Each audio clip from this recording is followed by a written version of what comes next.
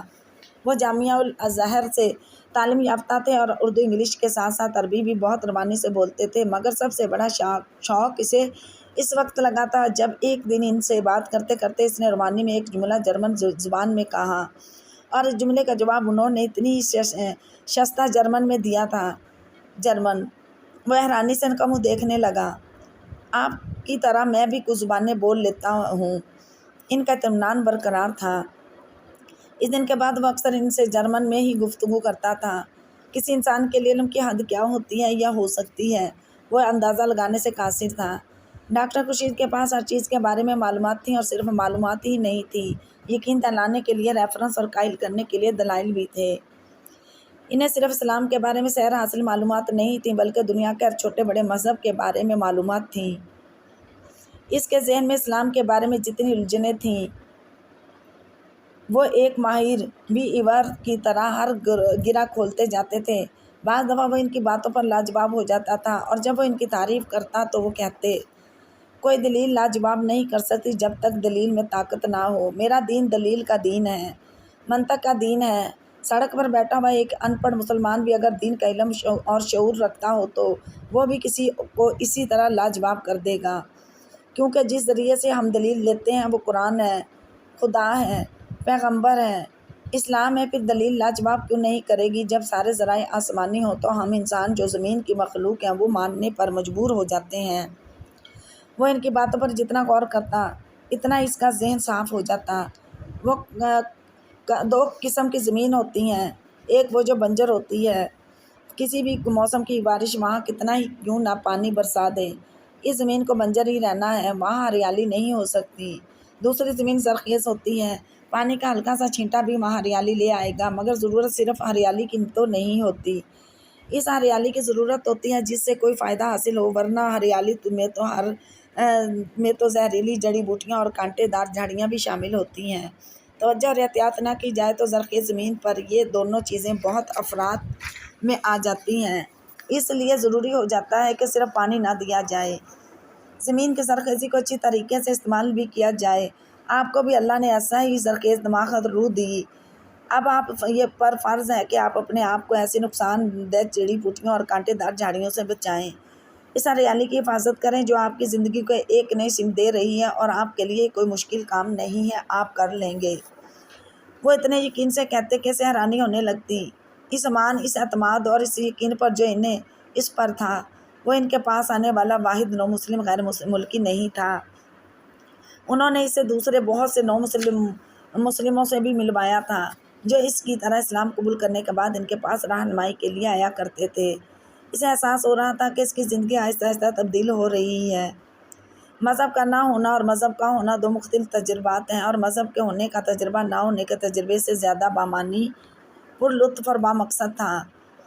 میں نے کبھی زندگی میں مذہب کی ضرورت ہی محسوس نہیں کی۔ خدا پر یقین ضرور رکھتا تھا اور یہ بھی سمجھتا تھا کہ سارے مذہب اللہ کی طرف سے ہیں، مگر خود میں کبھی بھی کسی مذہب سے اتنا پیار، متاثر یا سحرزدہ نہیں ہوا کہ مذہب قبول کر لیتا، اور دراصل اس سے میری زندگی میں کوئی خاص فرق بھی نہیں پڑا۔ میں بہت اچھی زندگی گزار رہا تھا، مجھے کبھی کسی کامیابی کے حصول کے مذہب کا سہارا لینے کی ضرورت نہیں پڑی، نہ ہی اللہ کو پکارنا پڑا۔ آپ خود سوچیں، صورت اور ان حالات میں مذہب ایک ضرورت تو نہیں رہتی، بس ایک اختیاری چیز بن جاتی ہے جس کے ہونے یا نہ ہونے سے زندگی میں کوئی زیادہ فرق نہیں پڑتا۔ وہ الجھے انداز میں ان سے کہتا اور وہ پرسکون انداز میں مسکراتے ہوئے اس کی بات سنتے رہتے۔ آپ کی خوش قسمتی یہ ہے کہ اللہ نے آپ کو ہمیشہ ہی صراط مستقیم پر رکھا، مگر کسی آزمائش میں نہیں ڈالا، اس لیے آپ نے یہ سوچ لیا کہ مذہب کی ضرورت ہی نہیں ہے۔ صرف تمام مذاہب کا احترام کرنے اور اللہ کے وجود کو مان لینے سے کام چل جائے گا۔ آپ کو آزمائش میں نہیں ڈالا تو اس کا مطلب یہ نہیں ہے کہ آپ کو آزمائش میں کبھی بھی ڈالا نہیں جائے گا۔ مذہب کی اہمیت کا اصل اندازہ تو اسی وقت ہوتا ہے جب آپ آزمائش میں ہوں۔ آزمائش بالکل دلدل کی طرح ہوتی ہے، اس میں سے انسان صرف اپنے بل بوتے پر نکل سکتا ہے۔ کوئی رسی چاہیے ہوتی ہے، کسی کا ہاتھ درکار ہوتا ہے، اور اسی وقت وہ رسی اور ہاتھ مضبوط مذہب ہوتا ہے۔ رسی اور ہاتھ نہیں ہوگا تو آپ دلدل کے اندر جتنے زیادہ ہاتھ پاؤں ماریں گے اتنا ہی جلد ڈوبیں گے۔ پانی میں ڈوبنے والا شخص زندہ نہیں تو مرنے کے بعد باہر آ جاتا ہے، مگر دلدل جس شخص کو نکلنے میں کامیاب ہو جاتی ہے اسے دوبارہ ظاہر نہیں کرتی، لیکن جو شخص ایک بار ہاتھ اور رسی کے ذریعے دلدل سے نکلنے میں کامیاب ہو جائے وہ اگلی کسی دلدل سے نہیں ڈرتا۔ اسے یقین ہوتا ہے کہ وہ شور مچائے گا، چلا جائے گا تو ہاتھ اور رسی بالآخر آ جائیں گے۔ اب سوچیے اپنی خوش قسمتی پر کہ آپ ان لوگوں کی قطار میں شامل ہو گئے ہیں جو دلدل میں گرنے پر ہاتھ اور رسی کو پکار سکتے ہیں۔ اور ان کے آنے کی توقع بھی کریں گے۔ ہر بار ان کے گھر سے آتے ہوئے وہ بہت پرجوش ہوتا۔ سعود نے اپنی فیملی کے ذریعے ایمان کا پرپوزل امید کے گھر بھجوایا تھا۔ ان لوگوں نے چند دن سوچنے کے لیے اور اس کے بعد انہوں نے انکار کر دیا۔ سعود نے چند بار اور کوشش کی مگر اس کا نتیجہ بھی یہی رہا تھا۔ اس نے ایمان کو اس کے بارے میں بتا دیا۔ وہ مضطرب ہو گیا۔ کیا تم کچھ اور نہیں کر سکتے؟ اس نے ایک بار پھر سعود سے پوچھا۔ میں کچھ اور لوگوں کے ذریعے ان پر دباؤ ڈالنے کی کوشش کروں گا، اب دیکھو کیا ہوتا ہے۔ سعود کو زیادہ پر امید نظر نہیں آ رہا تھا۔ ایمان علی کی بے چینی اور پریشانی میں اضافہ ہو گیا تھا۔ وہ روز ڈاکٹر خورشید کے پاس جا رہا تھا اور اس کی افسردگی زیادہ دیر ان سے چھپی نہیں رہی تھی۔ انہوں نے اسے وجہ پوچھی تھی اور ان کے اصرار پر اس نے انہیں سب کچھ بتا دیا۔ اس کی ساری باتیں سن کر وہ مسکرائے۔ امید عالم سے کتنی محبت ہے آپ کو؟ وہ ان کے سوال پر کچھ چھپ گیا۔ یہ میں نہیں جانتا مگر ڈاکٹر خورشید نے اس کی بات کاٹ دی۔ مگر محبت ضرور کرتے ہیں۔ انہوں نے اس کا ادھورا فکرہ مکمل کر دیا۔ وہ خاموش رہا۔ آپ نے مجھے بتایا تھا کہ آپ نے ان کے حصول کے لیے دعا کرتے ہوئے اللہ سے کہا تھا کہ اگر آپ کی محبت میں اخلاص ہے تو وہ آپ کو مل جائے۔ اب آپ دعا کریں اگر اس عورت سے شادی آپ کے لیے بہتر ہو تو وہ آپ کو ملے، ورنہ صرف محبت کے حصول کی دعا نہ کریں اور پھر آپ مطمئن ہو جائیں۔ اللہ آپ کے لیے کوئی نہ کوئی راستہ بنا دے گا۔ مگر میں تو امید کے بغیر نہیں رہ سکتا، ایمان کے بغیر نہیں رہا جا سکتا اور آپ کے پاس ایمان ہے۔ ان کا جواب اتنا ہی بے ساختہ تھا۔ آپ سمجھ نہیں پا رہے وہ میرے لیے میری سمجھ میں نہیں آ رہا۔ میں آپ سے اپنی بات کیسے کہوں؟ وہ الجھ گیا تھا۔ تو مت کہیے، اگر بات کہنے کے لیے لفظ نہ مل رہے ہوں تو اپنی اس بات یا جذبے پر ایک بار پھر سے غور ضرور کرنا چاہیے۔ وہ ان کا منہ دیکھتا رہ گیا۔ وہ میری زندگی کا حصہ بن چکی ہے، اس کے بغیر میں اپنی زندگی کا تصور نہیں کر سکتا۔ انسان صرف خدا کے بغیر نہیں رہ سکتا، باقی ہر چیز کے بغیر رہا جا سکتا ہے، چاہے بہت تھوڑی دیر کے لیے ہی صحیح۔ وہ قائل نہیں ہوا تھا مگر سر جھکا کر خاموش رہا۔ جب تک انسان کو پانی نہیں ملتا اسے یوں لگتا ہے کہ وہ پیاس سے مر جائے گا، مگر پانی کا گھونٹ بھرتے ہی وہ دوسری چیزوں کے بارے میں سوچنے لگتا ہے۔ پھر اسے یہ خیال بھی نہیں آتا کہ وہ پیاس سے مر سکتا تھا۔ اس نے سر اٹھا کر ڈاکٹر خورشید کو دیکھا۔ مگر لوگ پیاس سے مر بھی جاتے ہیں۔ نہیں، پیاس سے نہیں مرتے تو وہ اپنے وقت پہ ہیں اور اسی طرح جس طرح خدا چاہتا ہے، مگر دنیا میں اتنی چیزیں ہماری پیاس بن جاتی ہیں کہ پھر ہمیں زندہ رہتے ہوئے بھی بار بار موت کے تجربے سے گزرنا پڑتا ہے۔ تو کیا میں اس سے محبت نہ کروں؟ آپ محبت ضرور کریں مگر محبت کے حصول کی اتنی خواہش نہ کریں۔ آپ کے مقدر میں جو چیز ہوگی وہ آپ کو مل جائے گی، مگر کسی چیز کو خواہش بن کر کائی بن کر اپنے وجود پر پھیلنے مت دیں، ورنہ یہ سب سے پہلے ایمان کو نگلے گی۔ آپ اس عورت کے حصول کے لیے دعا کی کوشش بھی کر رہے ہیں، اب صبر کر لیں اور معاملات اللہ پر چھوڑ دیں۔ پریشان ہونے، راتوں کو جاگنے، شرابوں کے پیچھے بھاگنے سے کسی چیز کو مقدر نہیں بنایا جا سکتا۔ اس رات وہ ان کی باتوں پر غور کرتا رہا تھا، مگر امید کے بغیر میں نہیں رہ سکتا۔ سونے سے پہلے اس نے جیسے تھکار کر سوچا تھا۔ ایک ماہ اسی طرح گزر گیا تھا۔ سعود ہر روز اس سے یہی کہتا تھا کہ وہ کوشش کر رہا ہے، وہ اپنی اداسی اور افسردگی سے نجات نہیں پا رہا تھا۔ ڈاکٹر خورشید کے پاس جا کر اسے کچھ سکون مل جاتا، گھر واپس آنے کے بعد اس کے بارے میں سوچتا رہتا۔ اس دن بھی وہ ڈاکٹر خورشید کے پاس گیا ہوا تھا۔ ان سے باتیں کرتے کرتے آدھ گھنٹہ گزر گیا تھا۔ پھر انہوں نے اپنی ریسٹ واچ پر نظر ڈالتے ہوئے کہا، آج آپ سے کسی کو ملوانا چاہتا ہوں۔ اس بات کا مجھے یقین ہے کہ آنے والے سے مل کر آپ بہت خوش ہوں گے۔ ان کے چہرے پر ایک عجیب سی مسکراہٹ تھی۔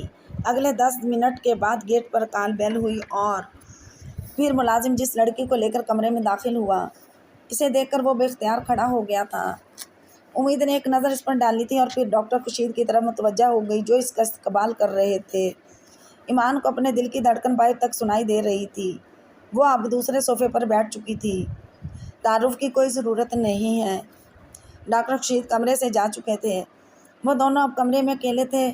بات کا آغاز امید نے کیا، آپ مجھ سے شادی کیوں کرنا چاہتے ہیں؟ اس کے سوال اور انداز میں برہمی تھی۔ کیوں مجھے آپ سے محبت ہے؟ یہ ایک بہت ہی بےہودہ اور فضول جواب ہے۔ وہ اسے دیکھ کر رہ گیا۔ نہ آپ میرے ملک سے تعلق رکھتے ہیں اور نہ ہی آپ میرے مذہب سے تعلق رکھتے ہیں۔ اس نے بات کرتے ہوئے خود ہی اپنے جملے میں تصحیح کی۔ صرف ایک لڑکی سے شادی کے لیے مذہب تبدیل کرنا کسی بھی شخص کو بہت ناقابل اعتبار بنا دیتا ہے، اور ایسے شخص سے شادی بہت مشکل کام ہے۔ میں نے مذہب تبدیل نہیں کیا، مذہب اختیار کیا ہے۔ اس سے پہلے میں کسی بھی مذہب کا پیروکار نہیں تھا۔ جو بھی ہے، لیکن میں مسلمان ہوں، اور ایک ایسے شخص سے شادی کر لینا جسے اسلام قبول کیے 4 دن ہوئے ہوں، بہت مشکل کام ہے۔ میں زندگی میں رسک نہیں لیا کرتی، اور پھر ایک ایسے شخص کے لیے جسے میں جانتی نہیں ہوں، جس کا کوئی اتا پتہ نہیں ہے، اس کے ساتھ شادی کیسے ہو سکتی ہے؟ وہ بڑے صبر سے اس کی باتیں سنتا رہا، اور شاید انسان ساری باتوں کو اگنور کر دے، مگر مذہب کو کیسے نظر انداز کیا جا سکتا ہے؟ میں آپ کے مذہب سے ہی تعلق رکھتا ہوں، مگر آپ پیدائشی مسلمان نہیں ہیں۔ آپ کے ماں باپ مسلمان نہیں ہیں، مگر میں مسلمان ہو چکا ہوں۔ کتنے دن کے لیے؟ ایمان کو اس کے لفظوں پر پہلی بار تکلیف ہوئی۔ آپ کو میری نیت پر شک نہیں کرنا چاہیے۔ شادی ہر انسان اپنی مرضی سے کرنا چاہتا ہے۔ کسی کو اس حد تک تنگ کر دیا جائے کہ وہ ویسے بھی میں آپ کے بارے میں کچھ فیصلہ کرنے کے قابل نہیں ہوں، وہ کہہ رہی تھی۔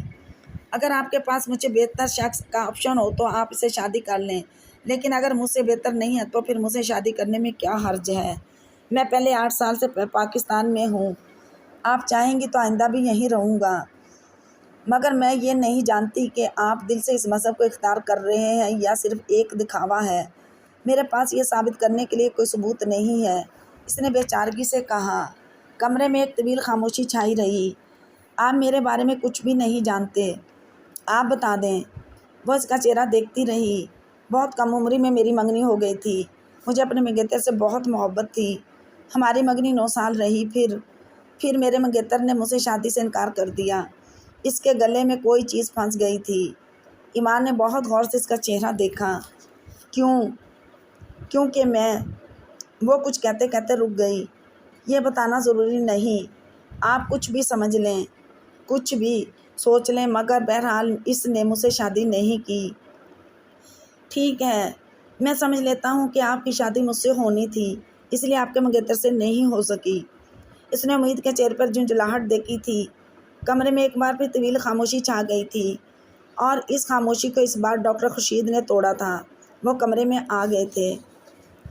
تو پھر کیا طے کیا تم لوگوں نے؟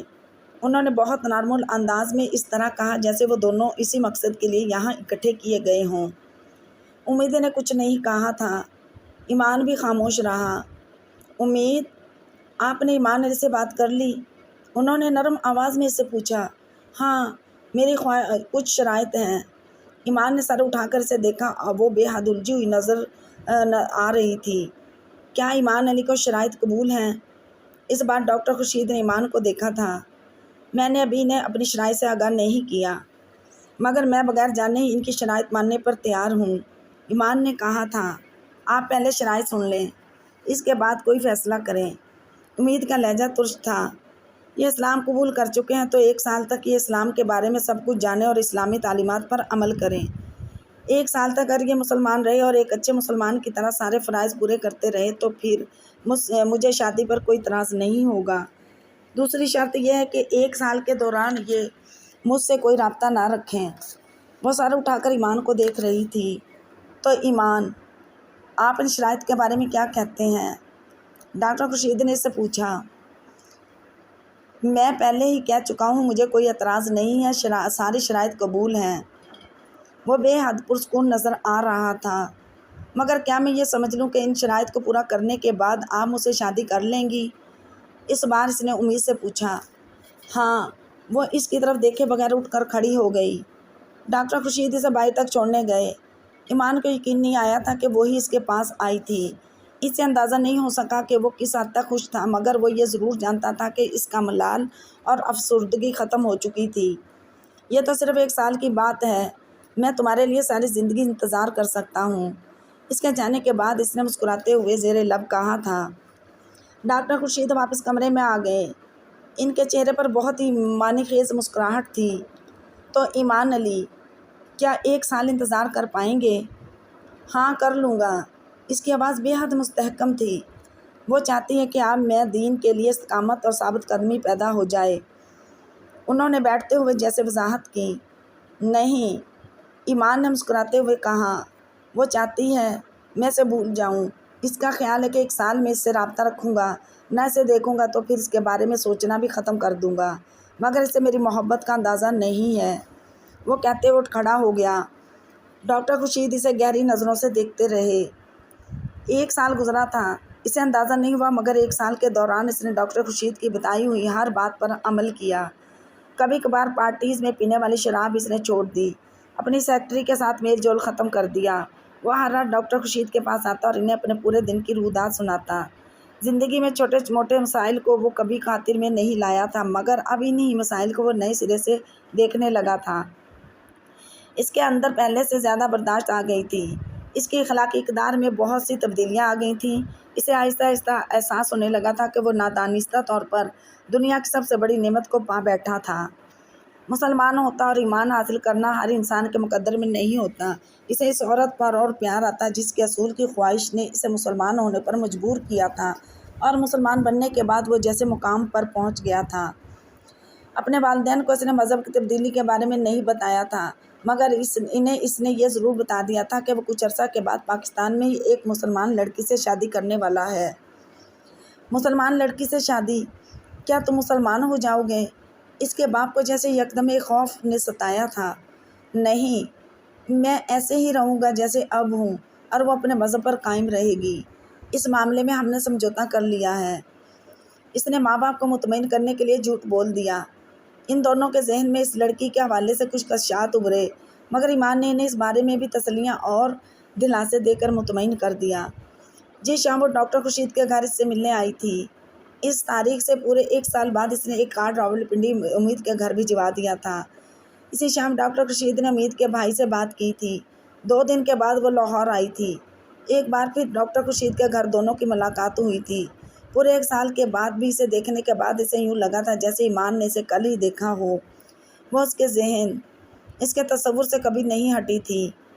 1 سال گزر گیا، میں اب بھی مسلمان ہوں۔ ثابت ہوا کہ میرا ایمان کوئی فریب نہیں اور میری نیت میں کوئی کھوٹ نہیں۔ 1 سال کے دوران میں نے وہ سب کچھ کیا ہے جو ایک مسلمان کرتا ہے۔ نماز بھی پڑھی ہے، روزے بھی رکھے ہیں، کوئی حرام چیز نہیں کھائی، شراب نہیں پی، اپنے گرل فرینڈ کو بھی چھوڑ چکا ہوں، قرآن پاک بھی پڑھ چکا ہوں۔ دین کے بارے میں آپ مجھے کسی بات سے بے خبر نہیں پائیں گی۔ میں نے اپنا وعدہ پورا کیا، اب آپ اپنا وعدہ پورا کریں، اس نے امید سے کہا۔ 3 دن کے بعد راولپنڈی میں ایک سادہ سی تقریب میں اس کا نکاح ہو گیا تھا۔ ایمان علی کی طرف سے شادی میں صرف سعود ارتضیٰ اور ڈاکٹر خورشید نے گواہوں کی حیثیت سے شرکت کی تھی۔ امید کی طرف سے بھی شادی میں صرف اس کے اپنے گھر کے لوگ تھے۔ وہ آج بھی اندازہ نہیں لگا سکتا تھا کہ اس دن وہ کتنا خوش تھا۔ شادی کی رات اس نے امید کو بتایا تھا کہ کس طرح پہلی بار اسے دیکھ کر اس کی محبت میں گرفتار ہو گیا تھا، کس طرح وہ اس کے لیے کئی ماہ تک وہاں جاتا رہا تھا۔ اس نے اسے وہ سارے اسکیچز بھی دکھائے جو وہ اس بورے عرصے میں بناتا رہا تھا۔ وہ جواباً کچھ کہے بغیر خاموشی سے اس کے چہرے کو دیکھتی رہی تھی، اور پھر ایمان نے اس کی آنکھوں میں آنسو ابھرتے دیکھے۔ پھر اس نے نظریں جھکا لی تھیں۔ اس کے بار بار پوچھنے کے باوجود اس نے آنسوؤں کی وجہ نہیں بتائی تھی۔ وہ دل برداشتہ ہو گیا تھا۔ کیا تم مجھ سے شادی کر کے بہت ناخوش ہو؟ مجھے نہیں پتا، بس مجھے تمہاری باتوں پر یقین نہیں آتا۔ مجھے سارے لفظ جھوٹے لگتے ہیں، اس نے سر اٹھا کر بہتے آنسوؤں کے ساتھ کہا تھا، اور وہ بہت دیر کچھ بولنے کے قابل نہیں رہا۔ 1 ہفتہ کے بعد اسے اپنے والدین سے ملوانے جرمنی لے گیا تھا۔ جانے سے 1 دن پہلے اس نے امید کو بتایا تھا، میرے والدین ابھی یہ نہیں جانتے کہ میں اسلام قبول کر چکا ہوں۔ میں نے کچھ عرصہ کے بعد بتا دوں گا، مگر ابھی تم بھی ان پر ظاہر مت کرنا۔ اسے حیرت ہوئی تھی جب امید نے خلاف توقع کسی رد عمل کا اظہار کیے بغیر سر ہلا دیا تھا۔ وہ پرسکون ہو گیا۔ شادی کے اس پہلے ہفتے میں امید کا رویہ اتنا برا نہیں تھا جتنا وہ سوچ رہا تھا۔ وہ اس کے خیال رکھتی تھی، اس کے ساتھ باتیں بھی کرتی تھی، اس کی باتوں پر ہنستی بھی تھی، مگر بعض دفعہ بات کرتے کرتے یکدم وہ جیسے کسی ٹرانس میں چلی جاتی تھی، اور ایک بار اس کیفیت میں آنے کے بعد وہ بہت دیر خاموش رہتی۔ اس وقت کوئی چیز اس کی خاموشی توڑ نہیں پاتی تھی، مگر ایمان زیادہ فکر مند نہیں تھا۔ وقت گزرنے کے ساتھ سب کچھ ٹھیک ہو جائے گا، وہ میری باتوں پر اعتماد بھی کرے گا اور مجھ سے محبت بھی۔ وہ ہمیشہ ایسے موقعوں پر سوچتا تھا، اور جرمنی آ کر اس کا یہ خیال پہلے سے بھی زیادہ پختہ ہو گیا تھا۔ وہاں 2 ہفتوں کے قیام کے دوران وہ نہ صرف سبل اور پیٹرک کو مطمئن و مسرور کرنے میں کامیاب رہی تھی، بلکہ ان دونوں کے درمیان بے تکلفی میں کچھ اور اضافہ بھی ہو گیا تھا۔ ایمان نے ان 2 ہفتوں کے دوران اسے اپنی ساری زندگی کی داستان سنا دی تھی۔ ایمان کے والدین نے شادی کی ایک دعوت کا اہتمام کیا تھا جس میں ایمان نے اسے اپنے تمام فیملی ممبر سے ملوایا تھا۔ واپس آنے سے صرف 2 دن پہلے ایک چھوٹا سا واقعہ ہوا تھا اور وہ ایک بار پھر اپنی اس خول میں بند ہو گئی۔ ایمان اسے اپنے ساتھ کچھ شاپنگ کروانے کے لیے مارکیٹ لے کر گیا۔ ایک شاپنگ مال کے اندر ایک شاپ میں وہ کچھ سویٹر دیکھنے میں مصروف تھی، جبکہ وہ اپنے لیے کچھ سویٹر خریدنے کے بعد کاؤنٹر پر کریڈٹ کارڈ کے ذریعے ادائیگی کر رہا تھا، جب اس کی نظر دکان کے باہر سے گزرتے اپنے ایک کزن پر پڑی تھی۔ وہ بے اختیار دکان سے باہر نکل گیا۔ اس کا کزن کافی آگے جا چکا تھا۔ بھیڑ میں اس تک پہنچنے میں سے کچھ دیر لگی۔ چند منٹ وہ اس کے ساتھ باتوں میں مصروف رہا، پھر اسے اپنی پاکستان واپسی کے بارے میں بتا کر وہ واپس اسی شاپ میں آ گیا تھا۔ سامنے نظر دوڑانے پر اسے امید کہیں نظر نہیں آئی۔ وہ کاؤنٹر کی طرف آ گیا۔ سویٹرز کے پیکٹ کاؤنٹر پر رکھے ہوئے تھے۔ سیلز گرل نے اسے بتایا کہ امید کی تلاش میں چند منٹ پہلے وہاں سے چلی گئی تھی۔ وہ یکدم پریشان ہو گیا۔ شاپ سے باہر آنے پر وہ اسے کہیں بھی نظر نہیں آئی تھی۔ وہ چند منٹ وہیں کھڑا پریشان ہوتا رہا۔ وہ واپس نہیں آئی تھی اور اس کی سمجھ میں نہیں آ رہا تھا کہ وہ وہیں کھڑا رہے یا اسے ڈھونڈنے کے لیے کہیں چلا جائے۔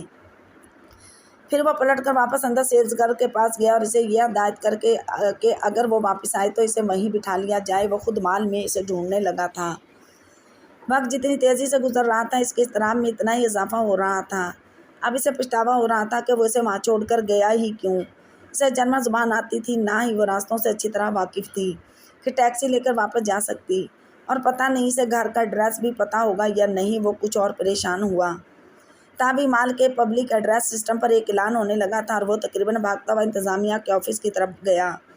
وہ جہاں پہنچ چکی تھی اور اب پبلک ایڈریس سسٹم پر اس کا نام پکارا جا رہا تھا۔ آفس میں داخل ہوتے ہی اس نے اس ایک کرسی پر بیٹھی ہوئی امید کو دیکھ لیا تھا اور اس کا رد عمل اس کے لیے شاکنگ تھا۔ وہ جتنی بھی اختیار سے اس کی طرف گیا تھا، اس نے تقریباً اتنی زور سے اسے دھکیل دیا تھا۔ تم میرے پاس مت آؤ، میں تمہاری شکل بھی دیکھنا نہیں چاہتی، اس لیے یہاں لے کر آئے تھے تاکہ مجھے اس طرح چھوڑ کر بھاگ جاؤ۔ وہ یکدم چلانے لگی تھی۔ وہ اس کی باتوں پر ہکا بکا رہ گیا تھا۔ میں جانتی تھی تم مجھے اس طرح چھوڑو گے، تم میرے لیے کبھی بھی مخلص نہیں ہوگے، تم مجھے دھوکہ دو گے، میں نے تم سے شادی کر کے بہت بڑی غلطی کی۔ وہ بات کرتے کرتے پھوٹ کر رونے لگی۔ وہ ہونٹ کاٹتے ہوئے بے بسی سے اسے دیکھتا رہا۔ کمرے میں موجود انتظامیہ کے 3 لوگ ان کے درمیان اردو زبان میں ہونے والی گفتگو کو سمجھنے کی کوشش کر رہے تھے۔ وہ ان کی نظروں میں تماشا نہیں بننا چاہتا تھا۔ امید، آؤ باہر چل کر بات کرتے ہیں۔ اس کے قریب جا کر اس نے مدھم آواز میں اسے بازو سے پکڑ کر کہا، مگر اس نے ایک جھٹکے سے اپنا بازو چھڑایا اور اسے پر گھرانے لگی۔ مجھے تمہارے ساتھ نہیں جانا، اب میں پاکستان جانا چاہتی ہوں۔ وہ ایک بار پھر کرسی پر بیٹھی رو رہی تھی۔ 2 گھنٹے تک وہ وہاں اس کے پاس بیٹھا معذرتیں کرتا رہا تھا اور جب اس کی برداشت کی حد ختم ہو گئی تو وہ چلا اٹھا تھا۔ میں تمہارا منگیتر نہیں ہوں کہ تمہیں چھوڑ جاؤں گا، میں تمہارا شوہر ہوں۔ امید نے سر اٹھا کر اسے دیکھا اور پھر وہ کچھ کہے بغیر خاموشی سے اٹھ کھڑی ہوئی۔ شاپنگ مال سے باہر آتے ہوئے وہ تقریباً روانسا ہو گیا تھا۔ اس کے ساتھ چلتے ہوئے اس نے شاپ سے باہر جانے کی وجہ اسے بتائی، مگر وہ کچھ نہیں بولی تھی۔ اور جرمنی میں ان کے آخر 2 دن اس طرح گزرے تھے۔ گھر آنے کے بعد بھی اس کی معذرتوں کے جواب میں بالکل خاموشی رہی تھی اور ایمان علی کا پچھتاوا اور ندامت بڑھتی گئی۔ پاکستان آنے کے بعد وہ 1 ہفتہ کے لیے سیدھے راولپنڈی چلی گئی تھی، جبکہ وہ لاہور آ گیا تھا اور لاہور آتے ہی وہ سیدھا ڈاکٹر خورشید کے پاس گیا۔ بعض دفعہ ایسا ہو جاتا ہے، تم محبت اور مہربانی سے پیش آتے رہو گے تو وہ ٹھیک ہو جائے گی۔ مسلمان پر ویسے بھی فرض ہے کہ وہ بیوی سے نرمی سے پیش آئے۔ اس کی پریشانی جان کر انہوں نے اسے نصیحت کی، تمہاری ہی خواہش تھی تمہیں وہ عورت مل جائے جس سے تم محبت کرتے ہو۔ اب وہ عورت تمہارے پاس ہے تو تم اس کے ذرا سے غصے پر پریشان ہو رہے ہو۔ وہ ان کی بات پر مسکرانے لگا۔ تھوڑا سا غصہ نہیں ہے، اس میں بہت زیادہ غصہ ہے۔ وہ اس کی بات پر ہنس پڑے۔ جب اسے تم سے محبت ہو جائے گی تو یہ سارا غصہ ختم ہو جائے گا۔ ابھی تو تم دونوں کو ساتھ زندگی گزارتے بہت عرصہ نہیں ہوا۔ وہ ان کے پاس سے واپس آنے کے بعد بہت پرسکون تھا۔ 1 ہفتہ کے بعد راولپنڈی سے اسے لینے گیا تھا۔ وہ اس سے بہت نارمل طریقے سے ملی تھی، یوں جیسے اس کے درمیان کبھی کوئی جھگڑا ہوا ہی نہیں تھا۔ ایمان نے شکر ادا کیا تھا۔ ان کی زندگی بہت نارمل انداز میں گزر رہی تھی۔ امید کا رویہ عام طور پر ایسا نہیں ہوتا تھا جس پر اسے اعتراض ہوتا، مگر بعض اوقات جب وہ اپنے مخصوص ٹرانس میں چلی جاتی تو ایمان کو تکلیف ہوتی، کیونکہ اس وقت وہ بہت تلخ اور اکھڑ ہو جاتی تھی۔ مگر ایسے لمحات میں بھی ایمان کو کبھی سے شادی پر پچھتاوا نہیں ہوتا تھا، کیونکہ اس سے شادی کر کے اسے اپنی زندگی میں ایک سکون، ایک ٹھہراؤ محسوس ہوا تھا، اس لیے وہ اس کے ان موڈز کو بھی بہت خندہ پیشانی سے برداشت کر لیتا۔ ایسے ہی موڈ میں ایک دن امید نے بڑی تلخی کے ساتھ اس سے کہا، تمہیں پتہ ہے میں تم سے محبت نہیں کرتی، میں نے تم سے صرف شادی کی ہے، صرف زندگی گزار رہی ہوں تمہارے ساتھ، کیونکہ ایک گھر چاہیے ہوتا ہے، وہ مجھے تم سے مل گیا ہے۔ وہ اس کی کڑواہٹ کو سکون کے ساتھ برداشت کر گیا۔ میں جانتا ہوں تمہیں بتانے کی ضرورت نہیں ہے۔ کیوں ضرورت نہیں ہے؟ مجھے بتانا چاہیے کہ مجھے تم سے۔ ایمان نے اس کی بات کاٹ دی۔ محبت نہیں ہے، کوئی بات نہیں، میں نے مطالبہ نہیں کیا تم سے کہ مجھ سے محبت کرو۔ وہ بالکل ساکت سے دیکھتی رہی۔ تمہیں دراصل محبت مل گئی ہے نا، اس لیے تمہیں پرواہ نہیں ہے، اگر نہ ملتی پھر تمہیں احساس ہوتا۔ مجھے محبت ہی تو نہیں ملی، اس نے عجیب سے انداز میں کہا۔ ایمان کا چہرہ سرخ ہو گیا، وہ اس کا اشارہ سمجھ گیا تھا۔ اپنے غصے پر کنٹرول کرتے ہوئے اس نے کہا، میں تم سے محبت کرتا ہوں، مت کرو، میں نے تمہیں مجبور نہیں کیا۔ اس کے انداز میں کمال کی لا تعلقی تھی۔ تم جانتی ہو میں یہ نہیں کر سکتا، میرے لیے یہ ممکن ہی نہیں ہے کہ میں تم سے محبت نہ کروں۔ وہ اس کے پاس سے اٹھ کر چلا گیا تھا۔ وہ ایک بار پھر ٹرانس میں چلی گئی۔ وہ ڈاکٹر خورشید کے پاس اب بھی باقاعدگی سے جایا کرتا تھا۔ وہ اس کے لیے ایک عجیب سورس آف انسپریشن تھے۔ ان کے درمیان بہت عجیب سا کمیونیکیشن تھا۔ بعض دفعہ وہ اس کی افسردگی کو بغیر بتائے جان جاتے تھے اور پھر اسے ہلکا کر دیا کرتے تھے۔ ان کے پاس سے آنے کے بعد وہ خاصا پرسکون رہتا تھا۔ مذہب میں اس کی روز بروز بڑھتی ہوئی دلچسپی کی وجہ بھی وہی تھی۔ وہ اکثر رات کو اسٹڈی میں عشاء کی نماز ادا کرتا اور پھر قرآن پاک کو پڑھتا۔ تمام نمازوں میں صرف یہی ایک نماز تھی جو وہ باقاعدگی سے ادا کیا کرتا تھا۔ کبھی بات کرتے کرتے وہ بے اختیار قرآن پاک کی کسی آیت کا حوالہ دیتا اور اسے احساس ہوتا کہ امید اسے بہت عجیب سی نظروں سے دیکھتی تھی۔ وہ مسکرا دیتا۔ وہ جانتا تھا امید اس وقت اس کے بارے میں ٹھیک نہیں سوچ رہی ہوگی۔